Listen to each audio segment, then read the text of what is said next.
50 years ago and the signing of the Civil Rights Act, at that time I was an adolescent or a teenager, and from that vantage point as a child, the focus we had was the integration of the schools at that time. Having heard Martin Luther King when he came to my town of Rocky Mount as a child, and then as a child be involved in the integration of the schools and understanding what it was like to end racial segregation one-on-one as a child and an adolescent with other children and adolescents. That was the vantage point I started from when I think about 50 years ago.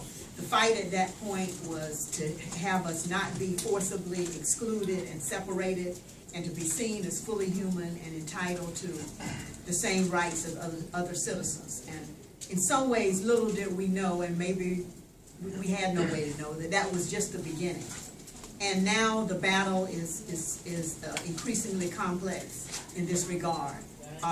While now it's not about can I get in the restaurant or the business, it's can I get a living wage in that restaurant or business. Not can I get in the hospital, but do I have a healthcare system that will be equitable and support me.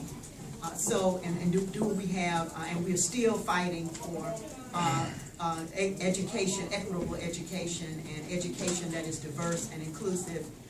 It's sad for me, given the fight we made and the sacrifices I made as an adolescent for the integration of the schools, that they're now, in many instances, virtually resegregated, and now the issue of racial disparity is about funding and other matters in terms of the infrastructure of how our systems operate. So we have much more to continue to do to live out the legacy of this most important piece of legislation, and I'm surely committed to do that, and as a Black Caucus, we're committed to do that. Thank you.